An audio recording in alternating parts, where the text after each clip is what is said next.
Bismillahirrahmanirrahim. Alhamdulillah, salatu wassalamu ala Rasulillah wa ala alihi wa ashabihi wa man tabi'ahum bi ihsanin ila yaumil qiyamah. Amma ba'du. Para hadirin hadirat yang dirahmati oleh Allah Subhanahu wa taala, mengingat waktu yang terbatas sementara masih ada 30 banyolan akidah Syiah yang harus kita bahas, maka saya mungkin hanya memilih beberapa banyolan mudah-mudahan nanti bisa dibaca langsung di bukunya karena waktu yang tidak memungkinkan. Di antara kelaziman buruk daripada akidah orang-orang Syiah, bahwasanya berarti Al-Imam Al-Hasan dan Al-Imam Al-Husain meninggal dalam keadaan bunuh diri.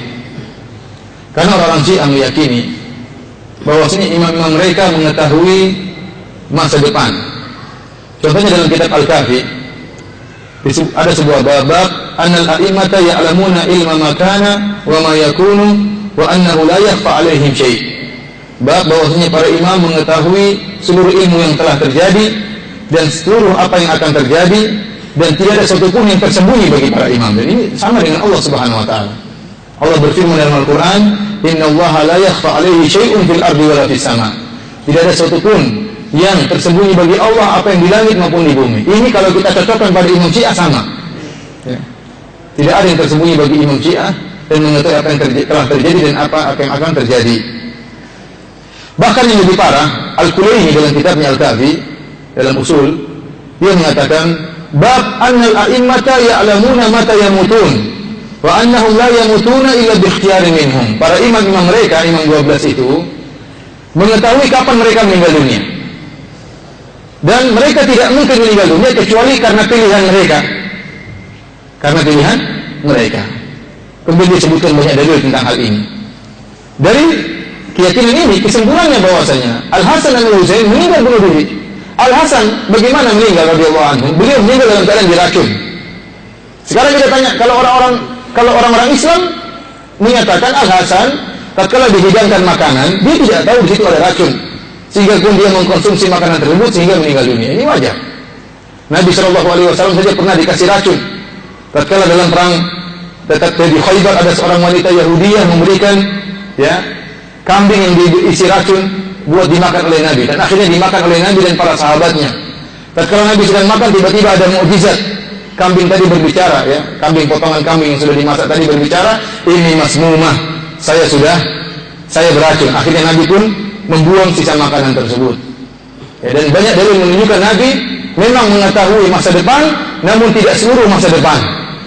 Oleh karenanya Nabi dalam perang Uhud, beliau juga sempat kalah dengan para sahabat. Kalau Nabi tahu masa depan, tentunya Nabi tidak akan kalah. Bahkan Nabi mengatakan dalam Al-Quran, Allah memerintahkan Nabi untuk berkata, "Lau kuntu a'lamul ghaiba lastakthartu minal khair wa ma massani su." Katakanlah wahai Muhammad dalam surat Al-A'raf, kalau aku mengetahui ilmu gaib, maka aku akan banyak melakukan kebaikan dan aku tidak akan diberi kemudaratan, tidak akan mendapatkan kemudaratan sama sekali.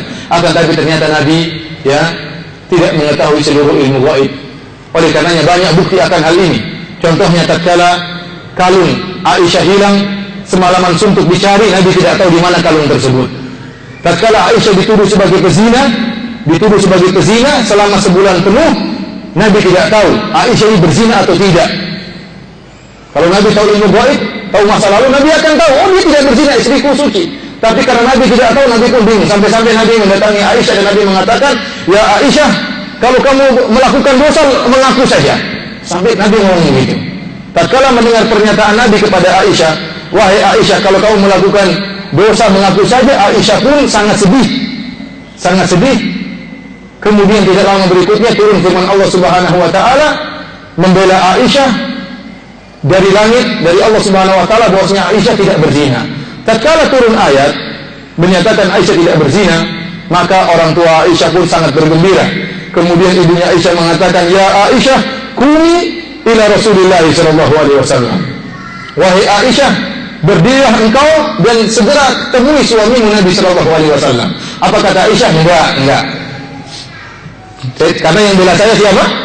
Allah yang bela, bukan Muhammad sallallahu alaihi wasallam. Aisyah bilang, enggak, saya tidak memuji kecuali Allah Subhanahu wa taala. Tauhidnya mantap. Aisyah radhiyallahu anha. Artinya Nabi tidak tahu ilmu gaib. Sekarang ini lihat orang Syiah. Kalau Nabi tahu ilmu gaib, dia tidak akan celaka.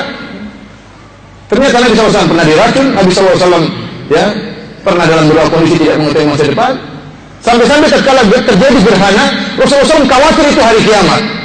Rasulullah tidak tahu kalau itu ternyata bukan hari kiamat. Ada pun ulama Syiah, orang-orang Syiah, imam-imam Syiah, mereka mengetahui masa depan, tidak ada yang tersembunyi bagi mereka, dan kemudian mereka tahu kapan mereka meninggal dunia, dan mereka tidak meninggal kecuali atas pilihan mereka. Sekarang Al-Hasan meninggal dalam keadaan diracun. Kita tanya orang Syiah, Hasan tahu nggak kalau dia bakalan diracun? Jawabannya tahu dong. Kalau bilang nggak tahu berarti bukan imam, nggak boleh jadi imam. Bahkan Al-Majlisi menyebutkan imam nggak boleh bilang nggak tahu, nggak boleh. Hukumnya haram. Imam harus tahu seluruhnya, nggak boleh bilang la adri, ini haram, tidak memenuhi persyaratan kriteria imam. Imam itu harus tahu segalanya.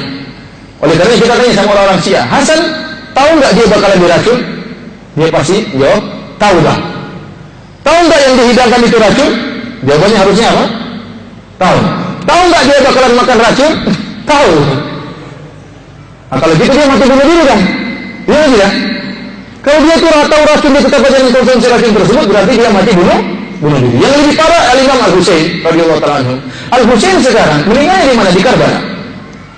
Meninggal di Karbala. Al-Husain, Al-Sunnah meyakini Al-Husain tidak tahu masa depan. Buktinya waktu datang begitu banyak surat dari Irak, kemudian minta agar Al-Husain pergi ke Kufah untuk dibaiat.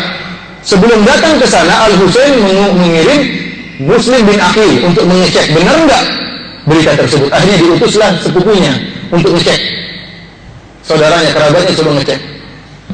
Ternyata dicek benar. Akhirnya dia tulis surat kepada Husain, datanglah. Mereka benar serius. Begitu dikirim surat, ternyata mereka berkhianat. Akhirnya Muslim bin Aqil terbunuh.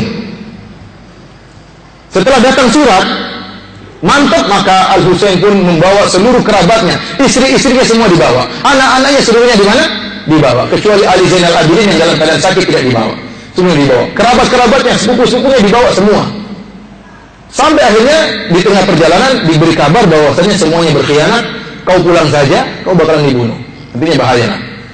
Akan tetapi Al-Husain sudah terjebak, terlanjur ke sana, dan akhirnya terjadi peristiwa pembunuhan Al-Husain radhiyallahu ta'ala di Karbala, sehingga meninggal dia, seluruh anaknya meninggal, kerabatnya meninggal, sepupu-sepupunya juga meninggal dunia.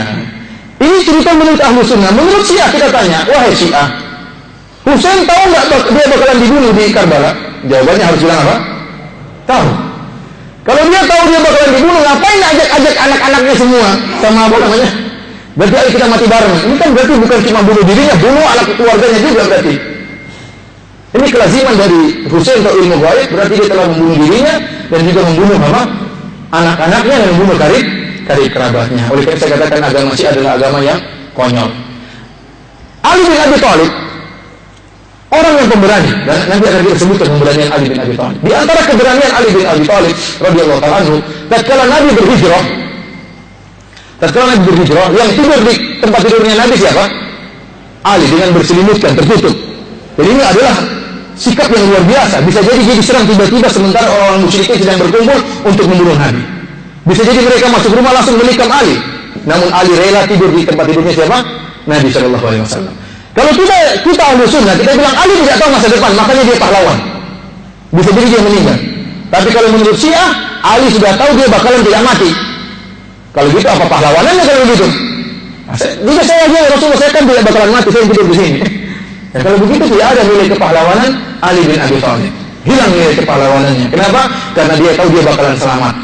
Karena dia tahu dia bakalan tidak dibunuh oleh orang-orang kafir Quraisy.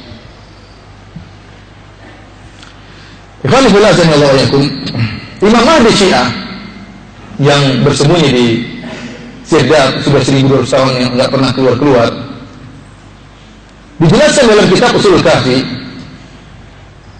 Ini adalah termasuk perkara yang sangat menakjubkan, kekonyolan orang Syiah. Kita tahu bahwasanya Nabi SAW umurnya cuma 63 tahun. Demikian juga imam-imam sebelumnya, Ali bin Abi Thalib, Hasan dan Husain, umurnya cuma terbatas. Ja'far As-Shadiq, Muhammad Al-Baqir, kemudian Al-Jawad dan seluruhnya. Kenapa imam yang terakhir harus 1200 tahun lebih umurnya? Kenapa jadi demikian? Karena orang-orang Syiah meyakini imam harus 12. Imam harus 12. Imam yang ke-11 ya, Muhammad bin Hasan al-Askar, imam yang ke-12 ini, banyak ahli sejarah mengatakan dia tidak punya anak. Maka kalau dia tidak punya anak, gugurlah agama Syiah. Padahal imam harus berapa jumlahnya? Harus 12. Kalau kita dia harus punya anak. Anaknya mana? Sembunyi pokoknya. Sehingga akhirnya mereka membuat khurafat imam yang ke-12. Namanya Muhammad bin Hasan al-Askar. Dan mereka katakan imam ini kalau keluar itulah Imam Mahdi. Padahal dalam hadis-hadis yang sahih Imam Mahdi, nama Imam Mahdi kita Muhammad bin Abdullah. Muhammad bin Abdullah, kata Nabi SAW, yuati'u ismahu wasmu abihi isma abi. Namanya sama dengan namaku dan nama bapaknya sama dengan nama bapakku. Jadi nama Imam Mahdi Muhammad bin Abdullah.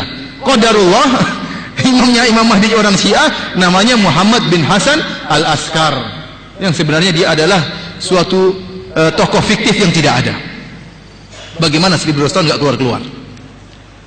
Akhirnya karena ini merupakan kekonyolan orang-orang Syiah. Ini konyol nih, masih ada orang 1200 tahun nggak keluar-keluar. Ngapain di situ? Ngapain? Apakah sudah tinggal lama di situ? Bagaimana makannya? Bagaimana? Ya. Akhirnya karena ini merupakan kekonyolan, mereka buat cerita, mereka buat akidah. Wa huwal muntazar, kata Abu Abdullah, ya imam mereka mengatakan, Abu Abdullah itu Ja'far as-Shadiq, wa huwal muntazar, itulah imam yang sembunyi, itu adalah Imam Mahdi yang ditunggu-tunggu. Ghayra anna Allah azza wa jalla yuhibbu an yamtahina Syiah fa inda dzalik yartabal mubtilun. Dia tidak keluar-keluar, kenapa? Karena Allah ingin menguji keimanan orang Syiah. Orang-orang yang tidak beriman akan ragu, ini imam ada atau tidak. Tapi orang Syiah akan yakin. Oleh karenanya mereka meskipun ini akidah konyol, mereka harus percaya. Karena kalau tidak percaya, kafir, murtad, keluar dari agama Syiah. Kapan saja 12 itu hilang cuma 11, buyar agama mereka. Kenapa Imam Syiah ini sembunyi? Disebutkan dalam Al-Kafi, sebabnya dia sembunyi. Katanya innahu yakhaf wa auma abiyadi ila batnihi anil qatal. Dia takut dibunuh. Kata Abu Abdullah Ja'far as-Shadiq, tatkala ditanya kenapa imam kita sembunyi enggak keluar-keluar, dia takut dibunuh. Dia takut mati. Namun yang aneh, dalam kitab Al-Kafi juga imam ini ternyata sakti. Seharusnya dia tidak usah takut untuk apa? Keluar. Harusnya ada yang kasih kabar sama dia, paling tidak kasih jaringan internet di sana bahwasanya sekarang sudah ada kerajaan Iran. Tidak perlu dia takut, banyak pembela dia. Ternyata disebutkan dalam Ushul Kafi, dia ini kadang-kadang keluar, sering ikut hajian. Disebutkan, Sami'tu Abu Abdullah yaqul, Zurarah berkata, aku mendengar Ja'far as-Shadiq berkata, yafqidun nasu imamahum, orang-orang kehilangan imam mereka. Yashhadul mausim fayarahum wala yarawnahu, padahal dia selalu ikut hajian. Dia melihat mereka, mereka tidak melihat dia. Ini hebatnya ini. Dia bisa melihat pengikutnya sementara dia tidak kelihatan. Persis seperti sifatnya iblis. Innahu yarakum huwa wa qabiluhu min haitsu la tarawnahum. Iblis dan anak buahnya itu bisa melihat kalian sementara kalian tidak bisa melihat mereka. Imam Mahdinya juga begitu. Makanya dia sering ikut hajian. Dia bisa lihat orang tidak bisa lihat dia. Nah, kalau dia bisa gitu, ngapain dia takut keluar? Ngapain dia takut keluar kalau dia sakti? Dan harusnya kasih tahu sama Imam Mahdi, hati-hati, jangan hajian. Sekarang yang ngurus hajian itu Wahabi semuanya. Hati-hati. Yang ngurus hajian orang Saudi atau enggak? Harusnya dia takut. Tapi dia enggak takut, malah ikut hajian tiap tahun.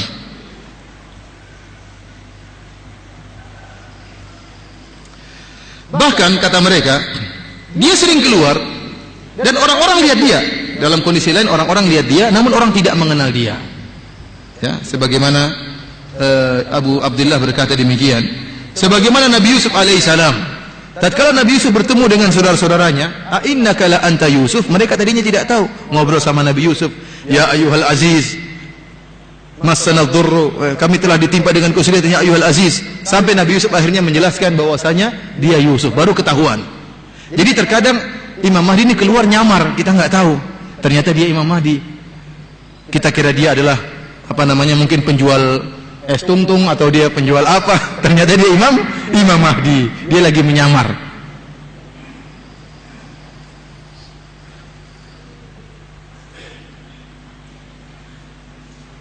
Sekarang tolong sampaikan kepada Imam Mahdi mereka, tidak perlu takut. Tidak ada yang sedang mencari-cari untuk bunuh dia, nggak ada. Apakah orang Saudi sekarang lagi bikin Densus 88 untuk mencari Imam Mahdi? Nggak ada, nggak pernah dibuat. Yang keluar tafadhol, silakan keluar, mau hajian silakan, mau umrohan silakan, nggak ada yang ngelarang. Dia nggak perlu takut untuk dibunuh. Sampaikan kepada Imam Mahdi, sekarang sudah ada negara Syiah sudah berdiri, dia nggak perlu takut. Ngapain nggak keluar sampai sekarang? Ya karena memang Imam Mahdi tidak ada. Bahkan saya nonton di perdebatan di internet, ditayangkan secara langsung, ada wakil Imam Mahdi. Jadi Imam Mahdi mereka mengatakan wilayatul faqih, mereka buat akidah baru namanya wilayatul faqih. Jadi Imam Mahdi nggak mungkin ketahuan. Ada perantara antara Syiah dengan imam mereka yang disebut dengan ulama-ulama mereka, marojik mereka. Datang seorang mengaku saya ketemu Imam Mahdi, ketemu di masjid ini dan masjid ini. Sehingga seluruh pernyataan Imam Mahdi dia yang sampaikan. Terjadilah perdebatan dengan salah seorang dai Ahlussunnah dari Yaman. Ya. Lucu kalau antum baca, ini wakil Imam Mahdi modelnya. Lucu sekali. Antum bisa lihat di internet bagaimana perdebatan. Imam Mahdi kirim surat kepada Malik Abdullah katanya. Gini. Siapakah Imam Mahdi Syiah? Imam Mahdi Syiah sangar. Dia diutus. Kalau Rasulullah SAW diutus, ya, wa ma arsalnaka illa rahmatan lil alamin. Tidaklah kami mengutus engkau wahai Muhammad sebagai rahmat bagi manusia. Adapun Imam Mahdi Syiah kata dia, wa bu'itsal qa'im alaihi salam niqmatan. Dalam buku mereka, dalam buku Biharul Anwar jilid 52. Sungguhnya Imam Mahdi diutus sebagai penyiksa, sebagai apa? Pembawa kecelakaan. Jadi Imam Mahdi sangar.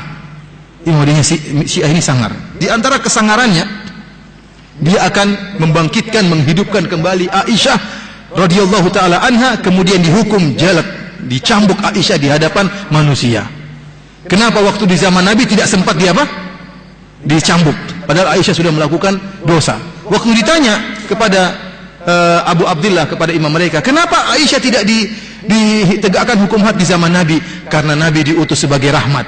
Adapun Imam Mahdi kita diutus sebagai penyiksa, makanya penyiksaannya ditunda. Menjelang hari kiamat Aisyah dibangkitkan lagi untuk dia apa? Dicambuk. Subhanallah. Tatkala Aisyah meninggal belum sempat dicambuk, jengkel mereka. Kenapa mati tidak dicambuk? Akhirnya mereka bikin akidah bosnya bakalan dibangkitkan untuk dicambuk. Abu Bakar dan Umar pun demikian. Akan datang Imam Mahdi ke kuburan Nabi, kemudian dikeluarkan Abu Bakar dan Umar, kemudian disalib di pohon. Jadi mereka jengkel sekali sama Abu Bakar, Umar, Utsman, kemudian Aisyah, Hafsah. Padahal Nabi SAW mengatakan, lau anna Rasulullah SAW memang diutus sebagai rahmat. Di antara rahmat Nabi adalah menegakkan hukum had. Kata Nabi SAW, lau anna Fatimah binta Muhammadin sarakat, laqata'tu yadaha. Kalau Fatimah putri Muhammad mencuri, saya akan potong tangannya. Apalagi ke Aisyah. Aisyah kalau melakukan pelanggaran, Rasulullah akan tegakkan hukum had. Kenapa Rasulullah SAW tidak menegakkan hukum had? Taib Rasulullah SAW meninggal dunia, tidak ditegakkan hukum had. Kenapa Ali bin Abi Thalib tatkala menjadi khalifah tidak menegakkan hukum had kepada Aisyah?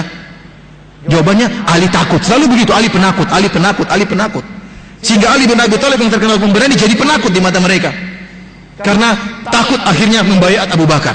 Karena takut akhirnya tidak berani menegakkan hukum had kepada Aisyah. Karena takut akhirnya tidak berani memberontak kepada Umar dan Utsman. Jadilah dia sosok yang sangat penakut, Ali bin Abi Thalib radhiyallahu ta'ala anhu. Di antara keganasan Imam Mahdinya Syiah,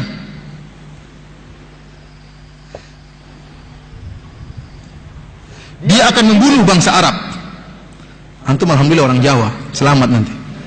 Yang orang Arab yang hidungnya mancung-mancung mirip orang Arab, hati-hati, bakalan dibunuh oleh Imam Mahdi. Dalam kitab mereka, kitab apa ini? Biharul Anwar. Abu Abdillah alaihissalam Ja'far as-Shadiq mengatakan, hadis Imam. Ittaqil Arab, hati-hatilah kalian terhadap orang Arab. Fa inna lahum khabar su'in. Sungguhnya bagi mereka sejarah yang buruk. Ama innahu lam yakhruj ma'al qa'im minhum wahid. Tidak seorang pun orang Arab akan menjadi pengikut Imam Mahdinya Syiah, enggak ada. Kemudian dalam riwayat yang lain, Biharul Anwar jilid 52, wa innal qa'im yasiru fil Arab bima fil Jafrul Ahmar. Ya, bahwasanya Imam Mahdi ini akan berjalan di orang-orang Arab sambil membawa al-Jafrul Ahmar. Maka ditanya, wa mal Jafrul Ahmar? Apa itu Jafrul Ahmar? Maka Abu Abdillah mengatakan, fa amarra usbu'ahu ala halqihi. Dia gini, ini. Hakadha yakni dzabah.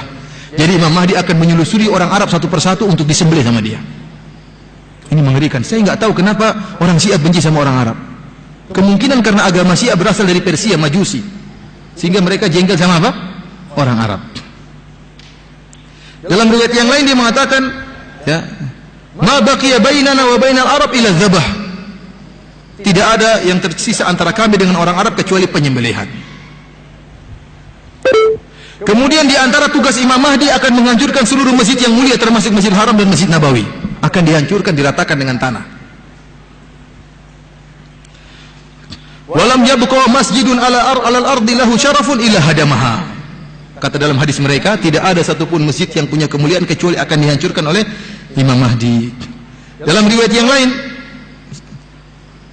qala al-qa'imu yahdimu mal Masjidil Haram hatta yaruddahu ila asasihi. Imam Mahdi akan menghancurkan Masjidil Haram. Sekarang perluasan Masjidil Haram yang dibuat oleh Malik Fahad dan akan dibuat oleh Malik Abdullah semuanya akan rata dengan tanah. Mereka jengkel ada perluasan Masjidil Haram. Nanti yang hancurin siapa? Imam Mahdi mereka. Wa Masjid Rasulullah sallallahu alaihi wasallam ila asasihi. Demikian juga Masjid Nabawi akan dihancurkan sampai rata dengan tanah. Subhanallah. Ini Imam Mahdinya sangar banget sepertinya. Kemudian disebutkan dalam Usulul Kafi, annahum idza dhahara amruhum hakamu bi hukmi Daud wa ali Daud. Imam-imam mereka kalau muncul, Imam Mahdi kalau muncul akan berhukum dengan kitab Zabur. Enggak pakai Al-Qur'an, dia akan berhukum dengan apa? Hukumnya keluarga Daud, yaitu pakai kitab Zabur. Ini Dajjal. Imam mereka ini apa? Dajjal. Coba cocokkan dengan sifat-sifat Dajjal. Hancurin Masjid Nabawi, hancurin Masjid Haram, bunuhin orang Arab, ya. Apa menyalib mayatnya Abu Bakar dan Umar, berhukum dengan hukum Yahudi apa? Hukum apa dari Nabi Yahudi itu? Daud. Ini menunjukkan bahwasanya dia adalah Dajjal. Bahkan Imam Mahdi akan membangkitkan pengikutnya dari Bani Israel. Dalam kitab Biharul Anwar jilid 52 juga disebutkan, idza qama qa'imun ali Muhammad istakhraja min dhahril Ka'bah 27 rajulan 25 min qaumi Musa. Kalau dia muncul, dia akan membangkitkan 27 orang, 25 diantaranya dari pengikut Nabi Musa.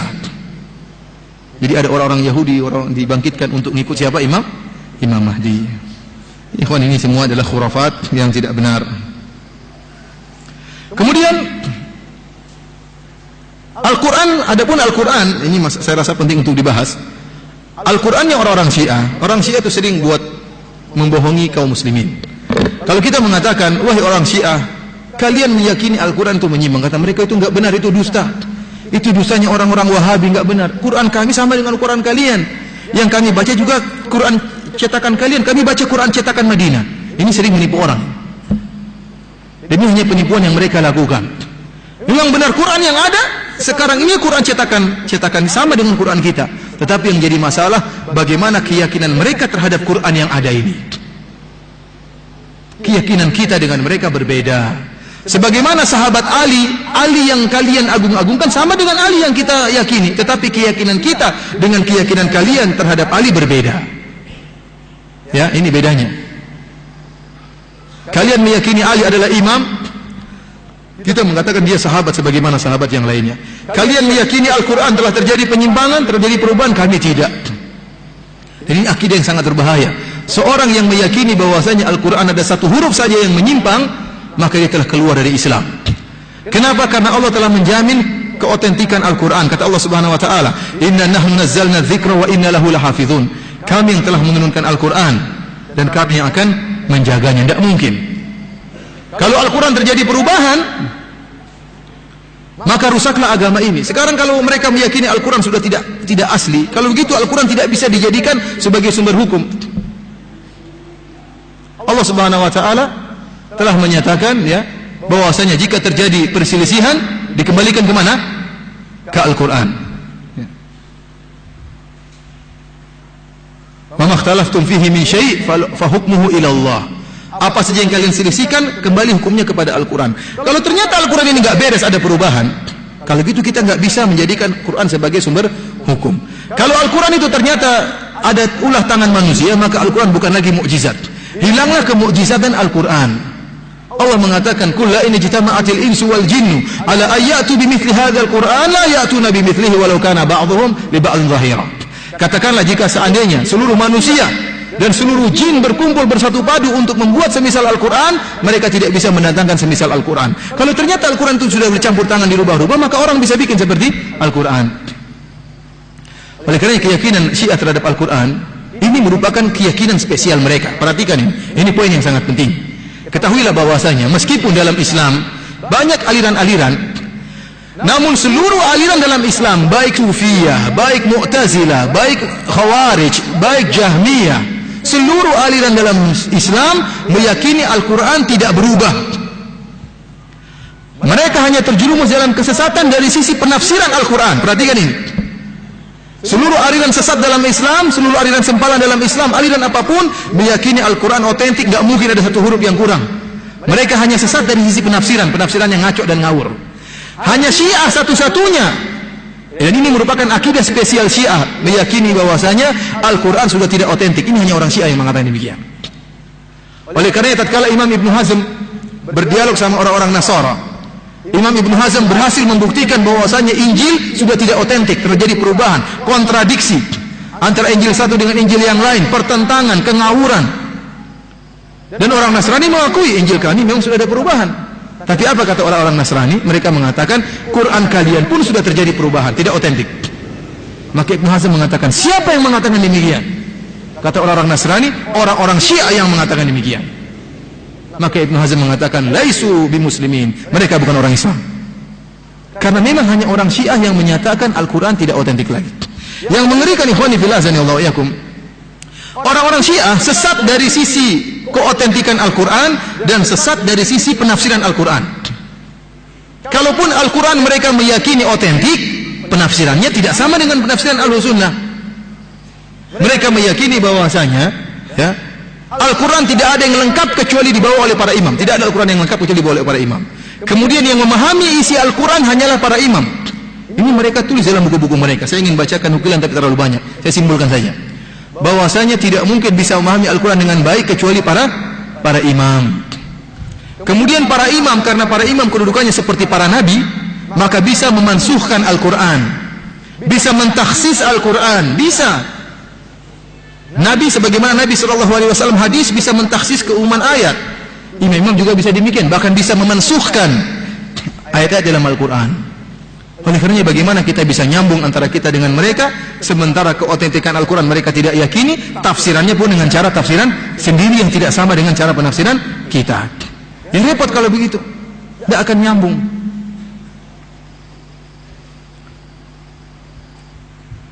Ikhwani fillah azanillahu wa iyyakum. Kita lanjutkan pada banyolan berikutnya, itu banyolan ke-8 dari buku saya, tentang dongengan sangat lucu dalam buku orang Syiah. Bagaimana mereka memusuhi burung pipit karena burung pipit dianggap sunni. Saya bacakan dalam kitab Al-Anwar An-Nu'maniyah, karangan seorang ulama besar mereka, Ni'matullah Al-Jazairi, tentang proses penciptaan Ahlus Sunnah dan Syiah, penciptaan manusia. Bagaimana prosesnya? Dia membawakan riwayat dari Muhammad Al-Baqir, imam yang kelima, bagaimana proses penciptaan manusia. Perhatikan ini, dongeng sangat lucu ya. Kata dia, wa mimma khalaqallahu azza wa jalla ardhan tayyibatan thumma fajjara minha ma'an athban zulalan fa arada 'alayha wilayatana ahlal bait faqabilatha. Allah menciptakan tanah ini tanah yang baik. Tanah yang apa? Yang baik. Setelah Allah menciptakan tanah yang baik, Allah keluarkan mata air dari tanah tersebut, air yang segar, air tawar yang segar. Kemudian setelah itu Allah tawarkan keimamahan kepada tanah tersebut. Kamu beriman enggak dengan keimamahan? Bahwasanya imam ada 12. Imam yang pertama Ali, yang terakhir imam lagi sembunyi. Percaya enggak? Faqabilatha. Maka tanah bilang, saya percaya ya Allah. Fa'ajra bidzalikal ma' 'alaiha sab'ata ayyam. Akhirnya Allah alirkan air kepada tanah yang tadi yang telah menerima akidah imamiyah. Dialirkan air selama 7 hari. sampai akhirnya bercampur tanah dan air tersebut sehingga menjadi tin. Tin, proses manusia kan dibuat dari tin, ya. Kalau kita yang diciptakan dari tin cuma Nabi Adam. Iya atau tidak? Kalau dia enggak. Jadi tin ini, ya, inilah, ya, fa akhadha min safwati dzalika tinan faja'alahu tinal a'immah. Maka tanah yang tadi sudah beriman kepada keimaman bercampur dengan air yang segar, diambillah tanah tersebut untuk dijadikan para imam yang 12. Kemudian summa akhadha min dzalika tin. Kemudian dia ngambil secuplik dari tin. Jadi tanah ini segumulung tanah dibuat oleh Allah untuk jadi apa? Imam 12. Di antara tanah tersebut diambil cuplikan sedikit untuk menciptakan para Syiah. Gimana cara proses penciptaannya? Kata imamnya, kalau seandainya kami menciptakan kamu dari tanah yang sama, maka kalian semua jadi imam semua. Iya atau tidak? Tapi imam cuma 12. Makanya ini tanah harus dicampur dengan tanahnya Ahlussunnah supaya jadi kalian ini. Kemudian yang kedua, Allah Subhanahu wa taala menciptakan ini tanah Ahlussunnah sekarang. Ardhan sabkhah khabithah muntinah. Allah ciptakan tanah yang busuk. Tanah yang busuk. Ini antum diciptakan dari tanah yang busuk. Tsumma fajjara minha ma'an ujajan asinan. Kemudian Allah keluarkan mata air yang asin. Setelah itu Allah tawarkan, wahai tanah, beriman enggak kamu sama keimaman, akidah imamiyah? Kata tanah, enggak mau. Akhirnya Allah mengalirkan air yang asin tadi bercampur dengan tanah yang busuk tadi selama 7 hari. Sudah tatkala bercampur menjadi tin, akhirnya Allah Subhanahu wa taala menciptakan Ahlussunnah. Allah mengambil intisari dari tanah tersebut, maka dijadikan sebagai tughat dan para a'immah. Jadi para imam Ahlussunnah Abu Bakar, Umar dan Utsman itu diambil dari intisari tanah busuk tadi untuk dijadikan siapa? Abu Bakar, Umar dan Utsman. Kemudian summa masajahu bi tafli tinatikum. Akhirnya Allah mengambil tanah tersebut dicampur dengan sedikit tanahnya yang baik tadi. Tanahnya apa? Syiah, dicampurkan untuk dijadikan antum semua ini. Kalau seandainya tanah tersebut yang busuk tadi tidak dicampurkan dengan sedikit tanah Syiah, maka seluruh Ahlussunnah semuanya penjahat. Namun gara-gara dicampur dengan sedikit tanah Syiah, akhirnya ada yang sholat, ada yang haji, ada yang ikut pengajian, ada yang jadi ustadz. Gara-gara apa? Sedikit tanah Syiah yang dicampurkan dengan tanah Ahlussunnah. Ini dongeng kalau antum cerita sama anak antum, percaya atau tidak? Tidak percaya. Ini dalam buku akidah mereka. Kemudian mereka mengatakan, demikian juga gara-gara tanah Syiah dicampurkan dengan cuplikan tanah Ahlussunnah, makanya di antara Syiah ada yang berbuat liwat, berbuat homoseksual, ada yang berzina, itu gara-gara campuran tadi. Jadi semua keburukan dalam Syiah itu gara-gara tanah antum sekalian. Ini akidahnya orang Syiah.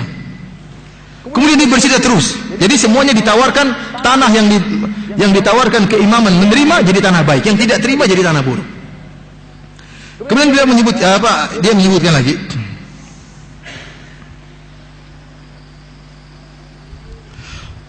Waqad uridat 'alal hitan. Bahkan keimamahan, akidah imamiyah ditawarkan kepada ikan-ikan di lautan. Faman qabilaha sara mubarakan halal al-akal. Setiap ikan yang menerima akidah imamiyah hukumnya halal dimakan, berkah. Wa man lam yaqbalha kana khabithan haram al-akal. La ya'kuluhu illa al-mukhalifun. Maka barang ikan mana saja yang tidak menerima akidah imamiyah, maka jadi ikan yang buruk, haram untuk dimakan, hanya halal bagi Ahlussunnah. Di antaranya adalah belut. Belut ini waktu ditawarkan akidah imamiyah dia tidak terima. Makanya yang suka makan belut antum semua. Kalau mereka tidak boleh, karena belut itu tidak menerima akidah imam. Jadilah dia binatang yang buruk, tidak boleh untuk dimakan. Bahkan dia sebutkan seluruh makhluk di alam semesta ditawarkan keimaman. Dia mengatakan, wa man lam yaqbalha min al-ardi kanat malihatan muntinatan sabkhatan laisa fiha madkhalun lil khair biwajhin min al-wujuh. Dia mengatakan bahkan seluruhnya, ya buah-buahan semuanya ya ditawarkan keimaman. Di antaranya dia menyebutkan fa innahu qad ruwiya anna al-usfur yuhibbu fulanan wa fulanan. Semuanya telah diriwayatkan dalam riwayat kita bahwasanya burung pipit mencintai Abu Bakar dan Umar. Ada burung pipit mencintai Abu Bakar dan Umar. Wa huwa sunni, maka burung pipit itu adalah Wahabi. Fayambagi qatluhu, maka harus dibunuh. Bikulli wajhin, dengan cara apapun burung pipit harus dibasmi. Wa i'damihi, dan harus dibunuh. Wa aklihi, dan dimakan, karena jengkel dimakan itu burung pipit. Wa kadza durubul makhluqat wa thimar al-hulwa wal murrah wal buqul. Demikian juga buah-buahan yang lainnya semuanya ditawar keimaman. Kalau ada buah yang menerima akidah imamiyah, jadilah buah tersebut buah yang manis. Kalau ada buah tidak menerima akidah imamiyah, jadi buah yang pahit. Makanya durian itu semua Syiah. Durian, mangga. Kalau mangganya masih kecut, berarti belum beriman. Kalau sudah manis, sudah beriman kepada akidah imamiyah. Ya akhi, ini akidah dari mana seperti yang ambil dari sini? Yang pertama, Allah sudah tidak adil, nyiptakan tanah baik sama tanah buruk. Tanahnya sudah buruk, tawaran akidah imamiyah yang nggak mau beriman. Terus burung pipit itu apa salahnya? Burung pipit itu saja yang suka, yang cinta kepada Abu Bakar dan Umar. Kan anak turunannya mungkin ada yang Syiah. Jangan disalahkan seluruh burung pipit. Mungkin di antara anak keturunan burung pipit ada yang jadi Syiah, harusnya demikian kan? Didakwahi burung pipit tersebut. Akidah nggak kacau sekali orang Syiah. Oleh karena kita dapati dalam buku-buku mereka, terutama dalam kitab Al-Alwan Nu'maniyah, bagaimana mereka meyakini, ya, dan saya sudah jelaskan dalam buku saya Sejarah Berdarah Sekte Syiah, bagaimana mereka meyakini bahwasanya ahlu sunnah itu lebih buruk daripada orang Yahudi dan Nasrani, bahkan lebih buruk daripada anjing, ya, lebih buruk daripada anjing, ya. Bisa dibunuh dan halal darahnya serta halal hartanya, boleh diambil.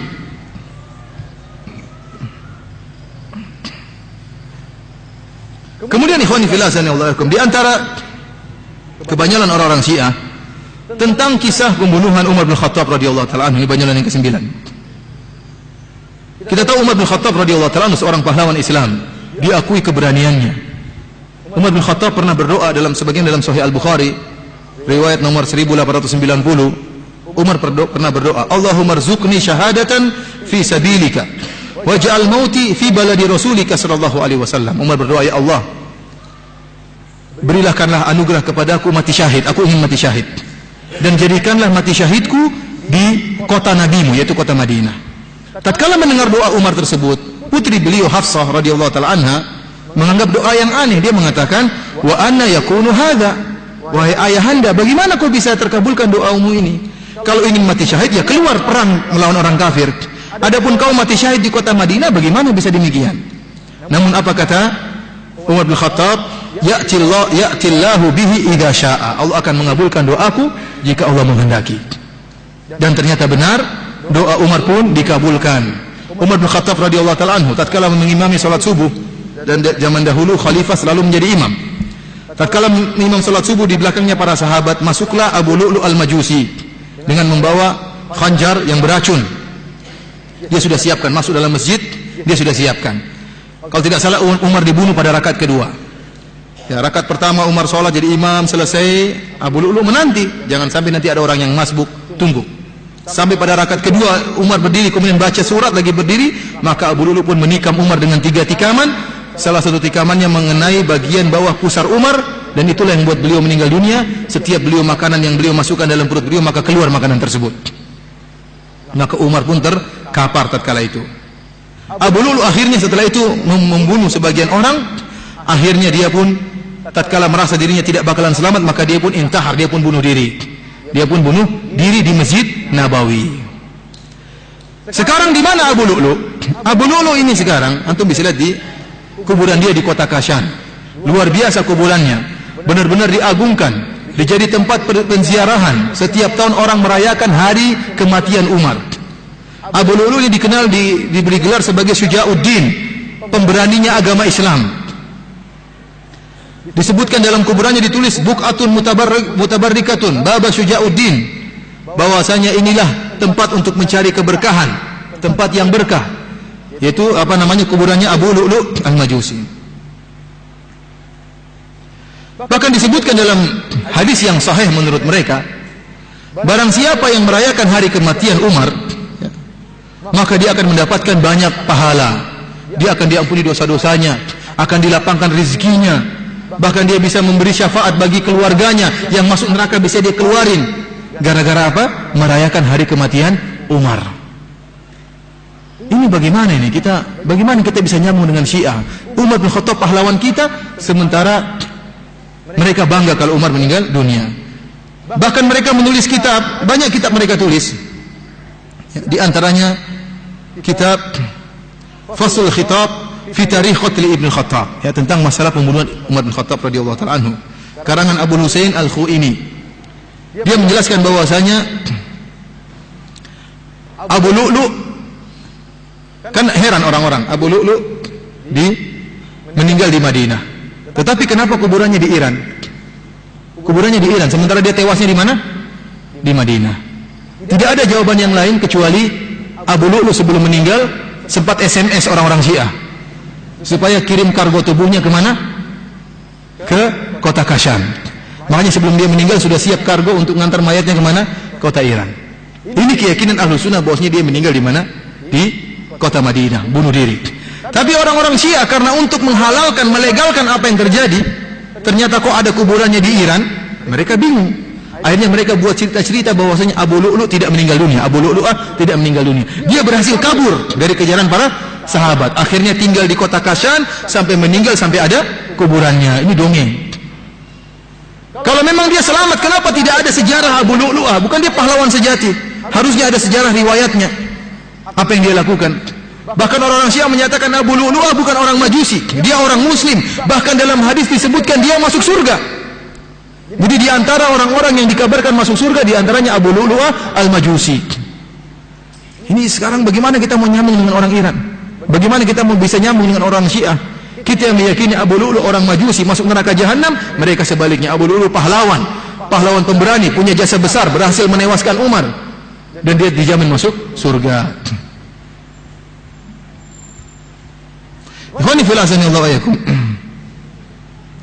Yang sangat menyedihkan, orang-orang Syiah menggambarkan bahwasanya Umar bin Khattab radhiyallahu taala anhu adalah seorang bencong, seorang gay, dan seorang praktisi homoseksual. Ini yang saya tidak kuat baca buku mereka ini.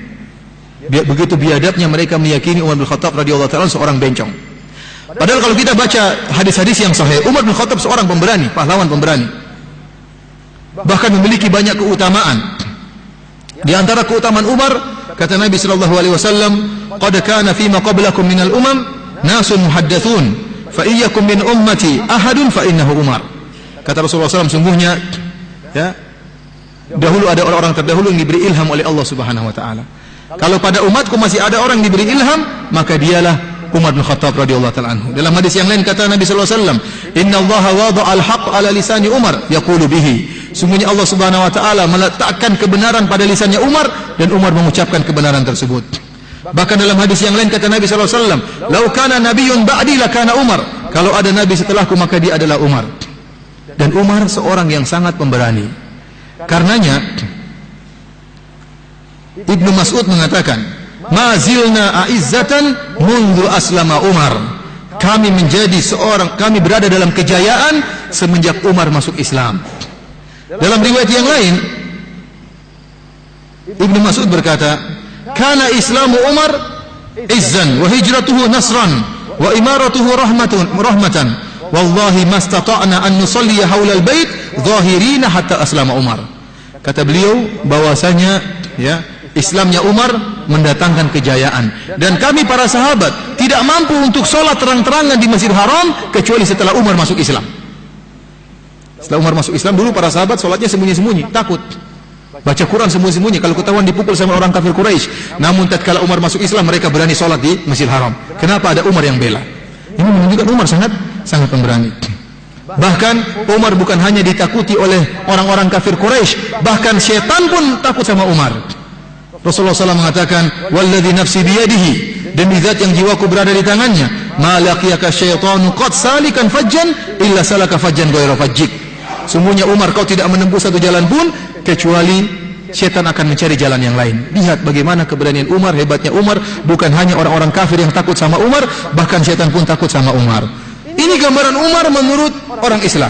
Bagaimana gambaran Umar menurut orang-orang Syiah? Dalam kitab Al-Anwar An-Nu'maniyah karang Ni'matul Al-Jazairi disebutkan bahwasanya Umar bin Khattab radhiyallahu taala anhu ya adalah seorang yang bencong dan dia memiliki penyakit di duburnya, dan penyakit tersebut tidak akan sembuh kecuali kalau dikasih air mani laki-laki. Mereka menggambarkan bahwasanya Umar adalah seorang bencong dan sering disodomi. Ini mengerikan sekali pernyataan seperti ini. Bahkan mereka menyatakan dalam Ni'matul Al-Jazairi, seluruh orang yang menggelari dirinya dengan Amirul Mukminin dan dia bukan dari para imam, maka dia adalah disodomi. Ini kaidah umum menurut mereka. Seluruh orang yang mengakui dia sebagai Amirul Mukminin, sebagai khalifah selain imam-imam kami, maka Allah akan menghukumnya dengan dia suka disodomi. Oleh karenanya bukan cuma Umar yang disodomi, Umar disodomi, Utsman juga disodomi, Muawiyah juga disodomi. Seluruh imam-imam selain yang menggelari diri mereka Amirul Mukminin, selain imam mereka, maka adalah seorang yang suka disodomi.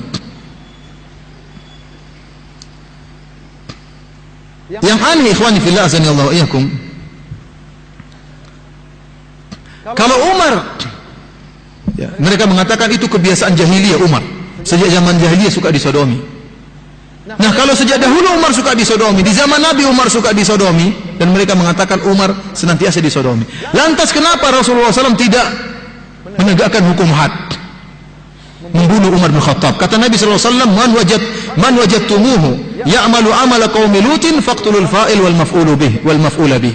Siapa saja di antara kalian mendapati siapa saja melakukan homoseksual, apakah dia yang menyodomi ataukah dia yang disodomi, maka bunuhlah kedua-duanya. Kenapa waktu di zaman Nabi Umar tidak dibunuh oleh Nabi sallallahu alaihi wasallam? Kemudian yang menakjubkan ikhwan, kenapa kalau Ali bin Abi Thalib tahu Umar suka disodomi, kenapa dia menikahkan Umar dengan putrinya Ummu Kalsum? Ini perkara yang membingungkan orang Syiah. Bahkan mereka juga bilang kami bingung, sebagaimana disebutkan oleh Ni'matullah Al-Jazairi. Kenapa Ali bin Abi Thalib tega menikahkan putrinya dengan seorang yang disodomi seperti Umar bin Khattab radhiyallahu ta'ala anhu? Ikhwani fillah azanillahu iyyakum, Ali bin Abi Thalib adalah seorang pemberani terkenal, sahabat Nabi yang pemberani. Dalam duel-duel peperangan selalu Ali yang maju untuk duel sebelum pertemuan antara dua pasukan. Di antaranya dalam perang Khaybar. Dalam perang Khaybar ada seorang namanya Marhab, seorang Yahudi yang terkenal jagoan, dan dia sombong. Dia tatkala terjadi peperangan dia maju dan dia mengajak duel seorang sahabat yang berani lawan dia. Dia tantang, dia mengatakan, qad alimat Khaybaru anni marhabu, sungguhnya kota Khaybar sudah tahu saya ini Marhabu. Syakis silahi batalun mujarrabu, saya adalah seorang yang memegang pedang yang hebat, dan saya adalah pemberani, pahlawan, jagoan yang telah terbukti. Idzal hurubu aqbalat talahabu, kalau perang sudah datang maka akan menyala-nyala. Artinya dia mengatakan saya ini terkenal, saya jagoan, lihat bagaimana kalau saya sudah berperang akan nyala api peperangan. Maka disambutlah oleh seorang yang namanya Amir dari kalangan sahabat. Maka tatkala bertempur melawan Marhab, Amir pun meninggal dunia, kalah. Bahkan disebutkan dia melambaikan pedangnya, akhirnya pedangnya kembali lagi kepada sahabat ini, dan Rasulullah SAW mengatakan dia dimaafkan oleh Allah Subhanahu wa taala, masuk surga. Akhirnya masih sombong lagi, siapa berani melawan saya? Maka muncullah Ali bin Abi Thalib radhiyallahu taala anhu. Dia mengatakan, siapa Marhab? Qad alimat Khaybaru anni marhabu, sungguhnya kota Khaybar sudah tahu sayalah si Marhab.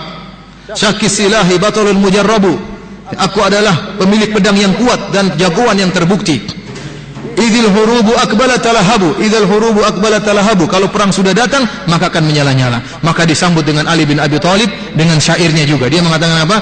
Ana alladzi sammatni ummi Haidar kalayfi ghabatin karihil manzara ufihim bisa'i kaila sandara. Dalam Sahih Muslim hadis ini kata Ali bin Abi Thalib, sayalah ibu saya menamakan saya dengan singa. Ali bin Abi Thalib apa? Nantang. Kamu Mahrab, saya singa. Dan disebutkan oleh Imam Nawawi rahimahullah, si Mahrab ini pernah mimpi, dalam mimpinya dia dimakan oleh singa, sehingga dia jadi apa? Ingat-ingat terus. Tatkala dia kaget, tuh kamu singa ya? Saya. Dan benar disebutkan dalam cerita, dalam riwayat bahwasanya Ali bin Abi Thalib waktu pertama kali lahir, ibunya namakannya Haidarah. Tetapi itu waktu itu Abu Talib lagi nggak ada, ayahnya Abu Talib. Begitu datang Abu Talib ganti namanya jadi Ali. Ali bin Abi Thalib mengatakan, "Ana alladzi sammatni ummi Haidarah." Aku adalah yang ibuku menamakan aku singa. Kalaifi ghabatin karihal manzara. Aku seperti singa-singa hutan yang mengerikan mukanya. Saya akan bunuh kamu dengan sekali tebas, kata Ali bin Abi Thalib.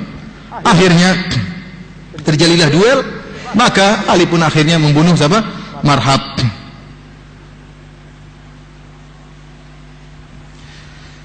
Demikian juga tatkala ada orang namanya Amr bin Abdi Wud dalam perang Khandaq, terkenal jagoan. Semua orang kaum muslimin tahu dia jagoan, dan juga orang-orang musyrikin tahu juga dia jagoan. Dan dia mengatakan, "Ala rajulun, siapa yang mau lawan saya?" Tidak ada yang berani. Tidak ada yang berani maju. "Ala rajulun, siapa yang berani lawan saya?" Dia ada maju ke barisan kaum muslimin. Siapa yang berani lawan saya? Maka Ali bin Abi Thalib mengatakan, "Ana lahu ya Nabi Allah." Wahai Rasulullah, biar saya yang lawan dia. Ini orang paling top sini siapa? Amr bin Abdi Wud, orang jagoannya orang-orang kafir Quraisy. Faqala, kata Nabi SAW mengingatkan, "Wahai Ali, innahu Amr bin Abdi Wud, ijlis." Kata Rasulullah SAW, ya Ali, ini bukan orang sembarang. Ini Amr bin Abdi Wud, kamu duduk. Yang lain, kita cari jagoan yang lain. Kamu jangan. Karena Ali masih muda. Ali masih muda. Ijlis. Amr sombong lagi, karena nggak ada yang sambut. Dia mengatakan, "Ala rajulun, siapa yang mau lawan saya?" Maka Ali pun, "Ya Rasulullah, saya yang lawan dia." Akhirnya Rasulullah SAW pun mengizinkan. Maka Ali pun maju menemui Amr bin Abdi Wud. Kemudian dia mengatakan, "La ta'jalanna faqad ataka mujibun sautaka ghairu ajizin." Ya, kata dia, "Jangan kau terburu-buru wahai Amr bin Abdi Wud. Telah datang orang yang menyambut panggilanmu dan dia tidak akan kalah." Wah, Ali menantang siapa? Amr bin Abdi Wud. Akhirnya terjadi pertempuran tatkala Amr bin Abdi Wud menebaskan pedangnya, maka Ali menangkis dengan perisainya. Perisai terbuat dari kulit. Tembuslah pedangnya Amr bin Abdi Wud. Kemudian pedang tersebut mengenai wajah Ali bin Abi Thalib. Kemudian tatkala terjadi itu, debu banyak bertebaran. Rasulullah dan para sahabat tidak melihat apa yang terjadi. Disangka Ali meninggal dunia. Ternyata Ali menebas kepalanya setelah itu. Akhirnya jatuh ke bawah. Setelah debu hilang, ada teriakan Allahu Akbar. Ternyata Ali yang menang. Artinya Ali bin Abi Thalib bukan orang penakut. Namun di mata orang Syiah, Ali bin Abi Thalib itu penakutnya luar biasa. Mereka bingung tatkala disebutkan, jangankan dalam kitab Ahlus Sunnah, dalam kitab Al-Kafi disebutkan judul bab tazwij Ummi Kalsum, bab tentang pernikahan Ummi Kalsum dengan Umar bin Khattab. Ini yang bikin mereka bingung. Umar bin Khattab, mereka yakini Umar bin Khattab lebih parah daripada Abu Bakar. Mereka sebutkan dalam buku-buku mereka, tidak ada berhala yang paling parah dalam sejarah umat Islam seperti Umar bin Khattab radhiyallahu ta'ala anhu. Jadi Umar ini lebih parah daripada Fir'aun menurut mereka. Lebih parah. Sejak zaman penciptaan Nabi Adam sampai hari kiamat, yang paling parah itu Umar bin Khattab radhiyallahu ta'ala anhu. Kenapa mereka begitu benci kepada Umar? Karena Umar yang menjatuhkan negeri Persia, negerinya Majusi. Sementara orang-orang Syiah ini berasal dari apa? Iran, Persia, dari Majusi. Sehingga mereka sangat dendam sama Umar bin Khattab radhiyallahu ta'ala anhu. Yang jadi masalah, kenapa Ali bin Abi Thalib menikahkan putrinya dengan orang yang lebih buruk dari Fir'aun? Ini jadi tanda tanya besar bagi mereka. Akhirnya Nikmatullah Al-Jazairi dalam kitabnya Anwar Nu'maniyah membuat uzur-uzur. Uzur pertama yang mereka majukan, karena dalam buku-buku mereka juga disebutkan Ali menikahkan Umar dengan putrinya. Mereka katakan Ali takut. Ini selalu dalil mereka, Ali takut, mikir maslahat. Kenapa waktu Umar bin Khattab radhiyallahu ta'ala anhu datang melamar Ummu Kulsum, maka Ali menolak. Kemudian Umar keluar. Tatkala Umar keluar bertemu dengan Al-Abbas bin Abdul Muttalib, maka Umar berkata kepada Al-Abbas, "Wahai Al-Abbas, kalau keponakanmu Ali bin Abi Thalib tidak menikahkan putrinya denganku, maka saya akan ginikan dia." Ali ancam. Umar mengancam Ali. Akhirnya Abbas pun menyampaikan kepada Ali, "Wahai Ali, kalau kamu tidak menikahkan putrimu dengan Umar, maka kita akan demikian. Akhirnya Ali pun takut, dia pun menikahkan putrinya dengan Umar bin Khattab radhiyallahu ta'ala anhu. Bayangkan ini. Padahal Ali kita tahu bagaimana jagoannya dia. Ini uzur yang pertama. Uzur yang kedua kata mereka, sesungguhnya ini yang paling lucu lagi. Sesungguhnya bahwasanya Umar tidak menikah dengan Ummu Kalsum. Kenapa? Tatkala Ali dipaksa menikahkan putrinya Ummu Kalsum, kata Ali, "Tunggu dulu. Di Najran ada penyihir, dia punya jin perempuan." Akhirnya Ali pun pergi ke Najran, datangkan jin perempuan menyamar sebagai Ummu Kulsum. Akhirnya yang menikah dengan Umar itu apa? Jin perempuan yang ngaku sebagai Ummu Kulthum. Subhanallah. Ini dusta yang konyol. Kenapa? Dalam buku-buku mereka disebutkan ternyata pernikahan Ali dengan Ummu Kulthum punya anak namanya Zaid bin Umar. Apa ada laki-laki nikah sama jin punya anak laki-laki punya anak? Sudah ada sejarah belum? Seorang anak bapaknya jin, ibunya apa? Manusia, atau ibunya jin, bapaknya manusia. Kemudian disebutkan ke dalam buku-buku mereka, tatkala Umar meninggal dunia, maka Ali datang ke rumahnya menjemput putrinya. Nah, kalau itu jin, ngapain dijemput? Dan antum tahu Ummu Kulthum ini siapa? Ummu Kulthum ini putri dari pernikahan Ali dan Fatimah. Dia saudara kandungnya Hasan dan Husain. Saudara kandungnya siapa? Hasan dan Husain. Makanya kita katakan, kalau kamu menyatakan, sampai sebagian ulama seperti As-Sam'ani mengatakan, kalau seandainya Abu Bakar kafir atau kalau seandainya Umar kafir, maka sesungguhnya Ali juga kafir. Kenapa bisa demikian? Berarti Ali telah merelakan perzinahan yang terjadi antara putrinya dengan Umar.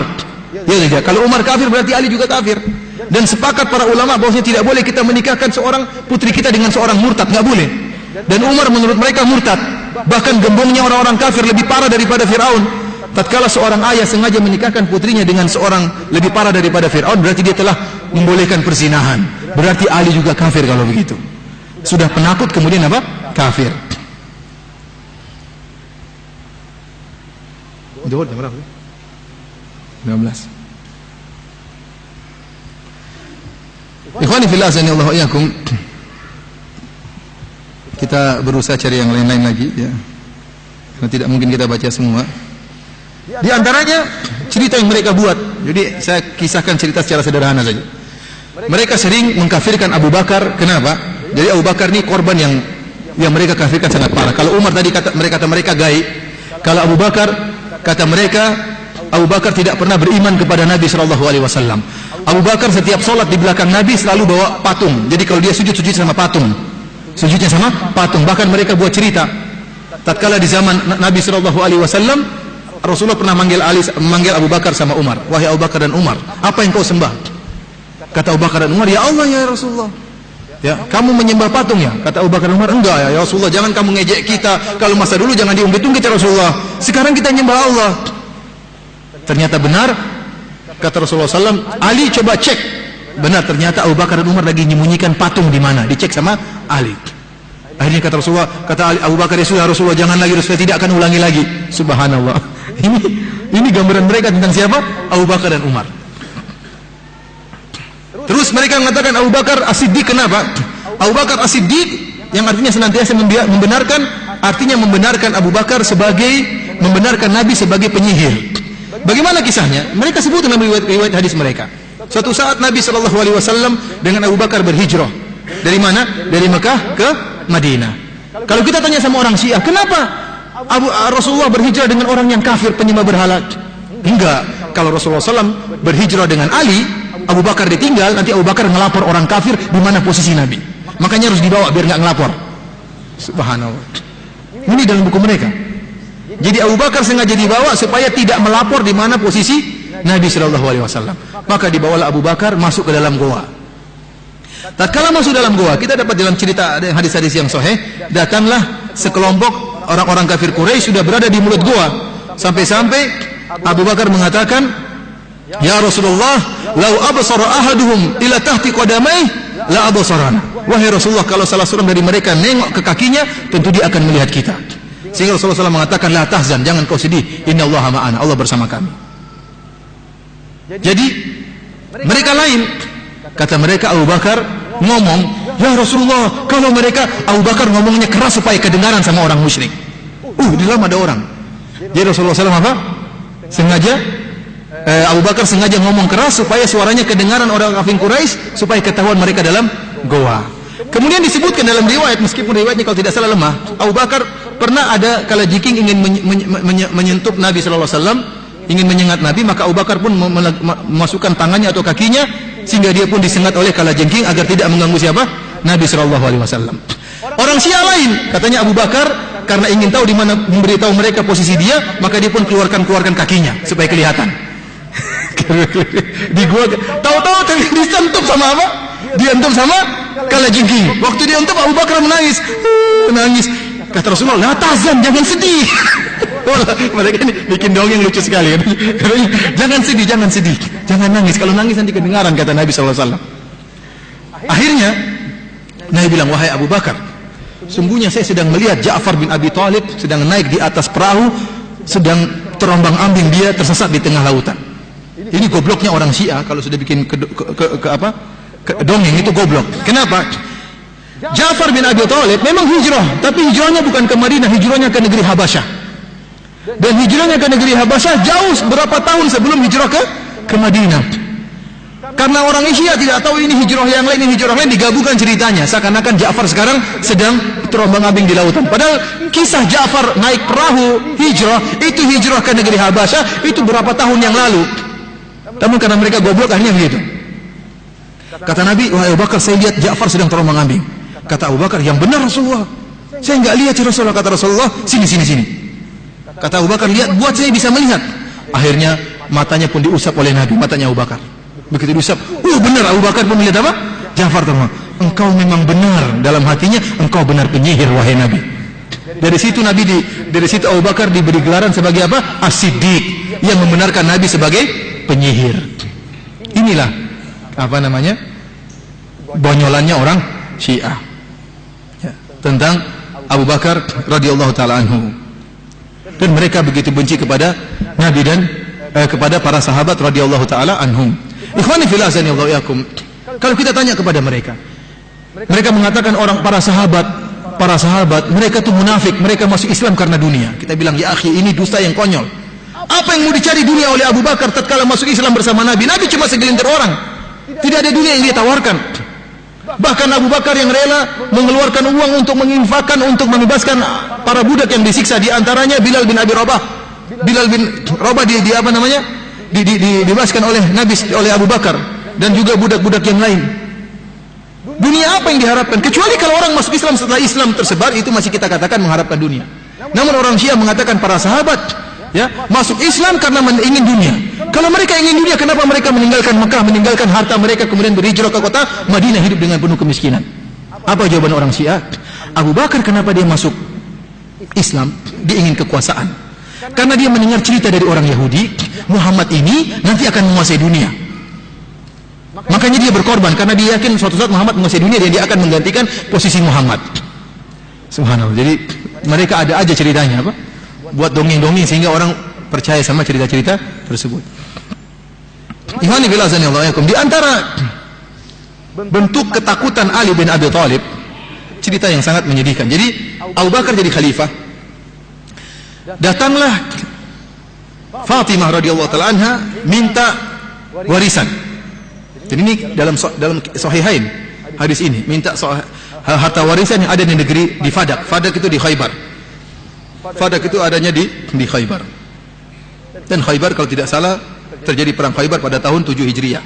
Rasulullah SAW waktu itu menyerang pertahanan orang Yahudi. Jadi orang Yahudi yang terusir dari Madinah pergi ke Khaybar, bergabung dengan orang Yahudi yang lain. Kemudian Rasulullah SAW dan pasukannya menyerang Khaybar. Tatkala menyerang Khaybar, tahapan pertama Rasulullah SAW kuasai, peperangan terjadi, sehingga sebagian daerah Khaybar dikuasai oleh Nabi SAW. Pada tahap kedua, peperangan berlanjut, orang-orang Yahudi Khaybar menyerah. Makanya disebut fai, disebut harta fai, itu harta yang karena orang tidak yang diperoleh bukan dengan peperangan.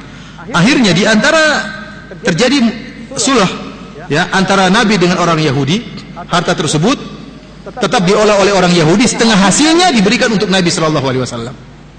Yang ngolah tetap siapa? Orang Yahudi. Kebun korma dan yang lainnya. Hasilnya setengahnya buat Nabi sallallahu alaihi wasallam. Di antara tanah-tanah tersebut ada namanya tanah Fadak. Kaplingan tanah Fadak yang itu Nabi sallallahu alaihi wasallam khususkan hasilnya untuk anak dan istri-istrinya. Untuk Fatimah, untuk istrinya yang 9, semuanya dikasih dari harta tersebut, dari Fadak. Tatkala Nabi sallallahu alaihi wasallam meninggal, datanglah Fatimah menuntut warisan. Maka apa jawaban Abu Bakar radhiyallahu taala anhu? Abu Bakar mengatakan, Rasulullah SAW mengatakan, nahnu ma'syaral anbiya lam nuras. Kami para nabi tidak mewariskan, tidak ada harta warisan. Innama ma taraknahu sadaqah. Apa yang kami tinggalkan menjadi sedekah. Ini jadi masalah bagi orang Syiah. Kata mereka bahwasanya Abu Bakar telah merebut harta milik Fatimah dan Nabi SAW boleh mewariskan. Adapun hadis tersebut hadis yang palsu, tidak benar. Nabi tidak pernah mengatakan demikian. Itu karangannya Abu Bakar. Bahkan dalam ayat disebutkan Nabi juga mewariskan. Wa waritha Sulaimanu Daud. Contohnya Nabi Sulaiman mewarisi dari siapa? Daud.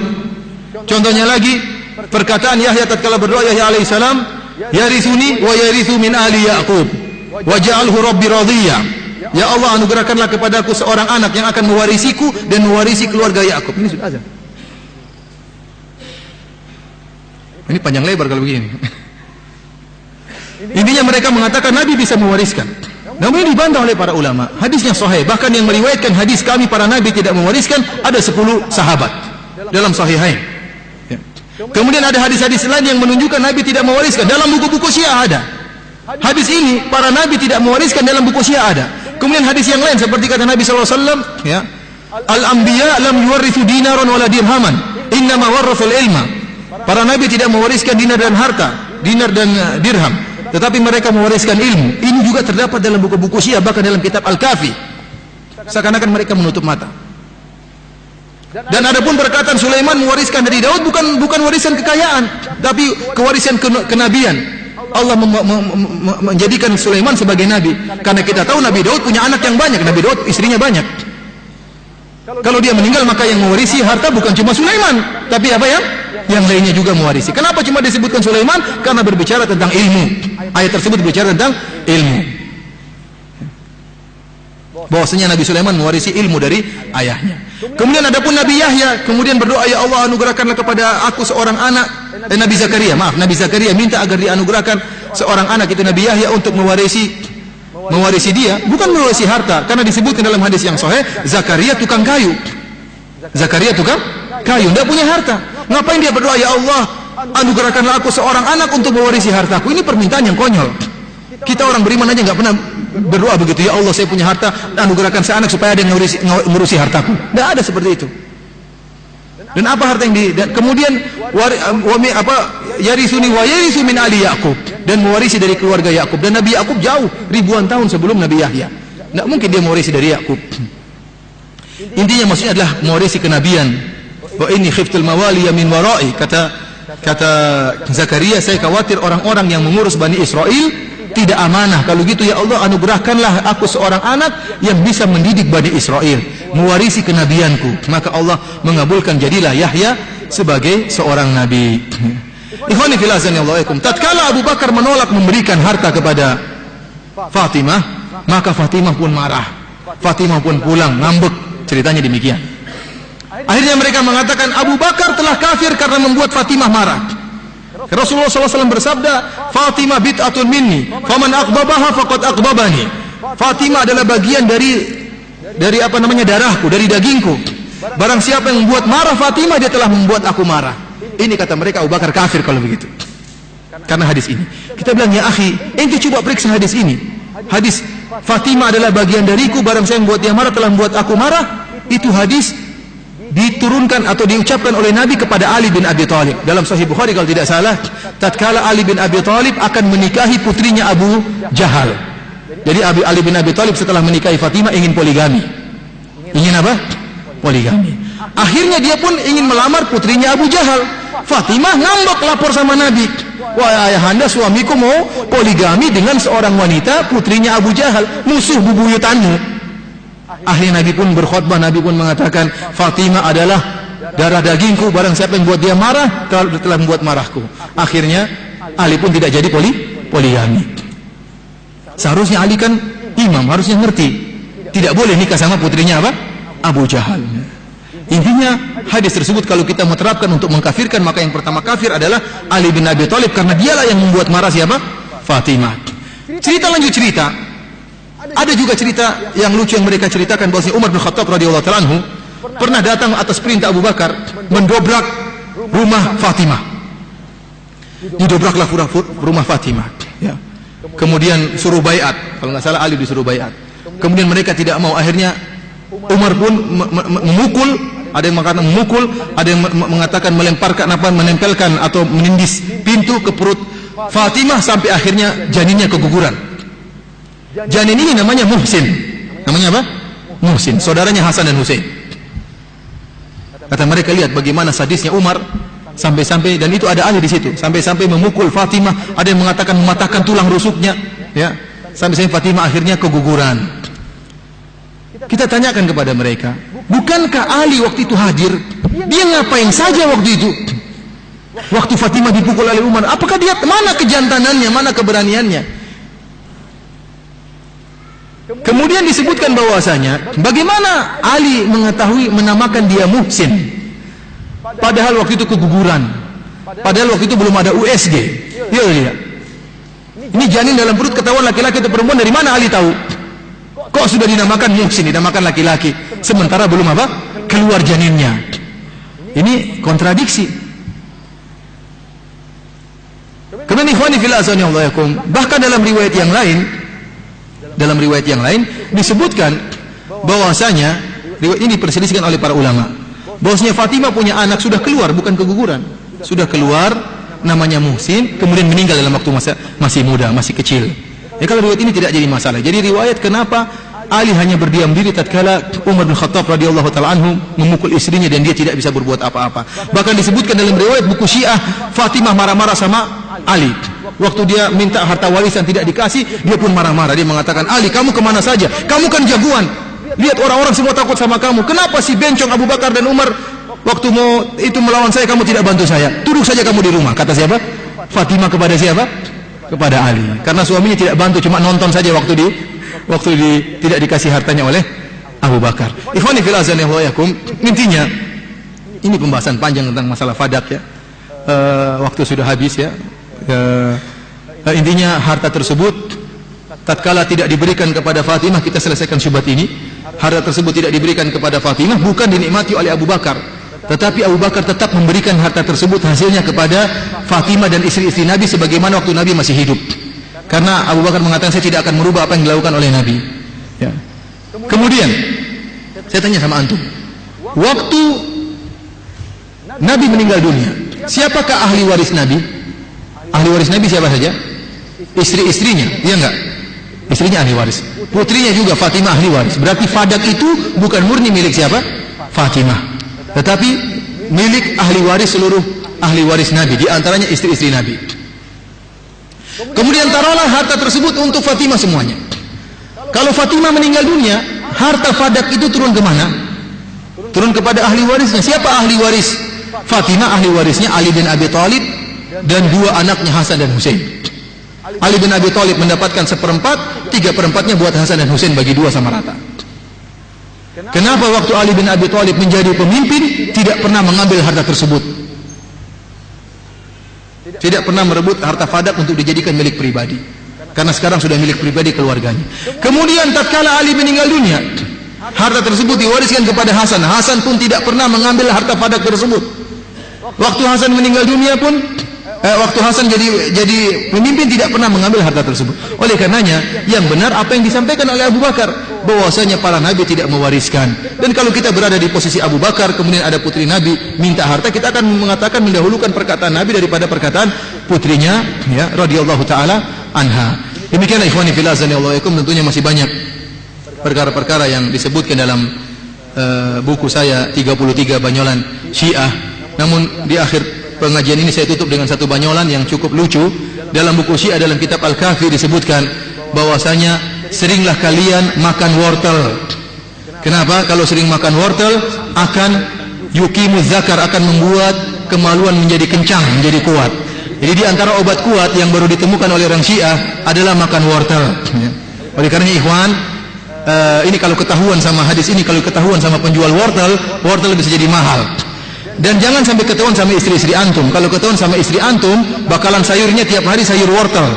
Makanya jangan sampai ketahuan istri-istri antum. Inilah rahasianya kenapa kelinci banyak anaknya. Karena rupanya kelinci suka makan wortel. Demikianlah para hadirin yang rahmatillah subhanahu wa ta'ala yang bisa disampaikan. Setelah sholat duhur mungkin kita bisa buka tanya jawab, dan masih banyak kekonyolan-konyolan mereka. Ini diantara cuplikan yang bisa saya sampaikan mengingat waktu yang terbatas. Wallahu ta'ala bishawab. Saya kembalikan kepada Al-Ustaz Amir As-Saranji hafizahullah ta'ala.